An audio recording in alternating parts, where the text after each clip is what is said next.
Paula Verhoeven tak terima dituding selingkuh dari Baim Wong. Paula Verhoeven tak terima dirinya dituding selingkuhi Baim Wong dalam sidang perceraian.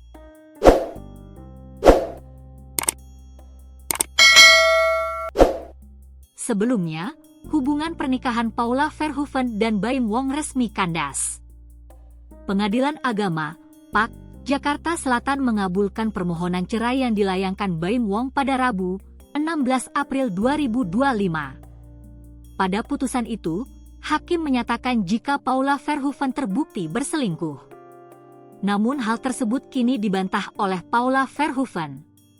Paula Verhoeven mengaku dirinya merasa sedih lantaran menilai fitnah yang ditujukan ke dirinya sudah melewati batas. Tanggapan saya sebenarnya, saya cukup sedih ya karena fitnah ini sudah terlalu jauh ya, ucap Paula, dikutip dari YouTube Rasis Infotainment.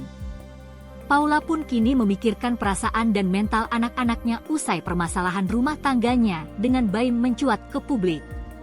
Saya punya 2 anak laki-laki yang saya selalu jaga mentalnya. Mereka akan tumbuh besar melihat pemberitaan ini yang cukup masif, ujar Paula. Paula pun menegaskan dirinya tak pernah melakukan perselingkuhan. Bahkan Paula juga membantah soal adanya bukti-bukti perselingkuhan di persidangan. Saya secara tegas menyampaikan bahwa tidak ada terjadi perselingkuhan selama saya menjalani pernikahan. Dan tidak ada juga bukti-bukti perselingkuhan di persidangan, tandasnya. Pembagian hak asuh anak.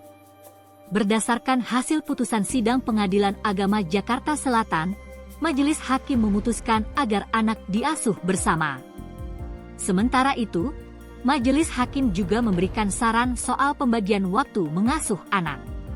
Dijelaskan kuasa hukum Baim, Fahmi Bahmid, dalam laporan hasil putusan yang sudah diterimanya, Majelis Hakim menyarankan Baim dan Paula mengasuh anak secara bergantian. 2 minggu diasuh Baim, lalu 2 minggu berikutnya diasuh Paula. Paling krusial lagi, putusan hak asuh anak diasuh bersama dengan memberikan batasan waktu, jelas Fahmi, dikutip dari YouTube Intens Investigasi. 2 minggu pada Baim Wong, 2 minggu pada termohon, lanjutnya. Namun begitu, pihak Baim mengingatkan agar tidak ada paksaan jika ingin mendatangi sang anak.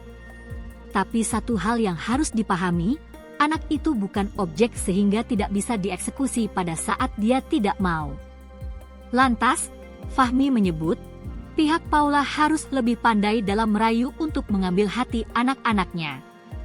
Diketahui sebelumnya, Paula memang sempat kesulitan mendekati kedua putranya.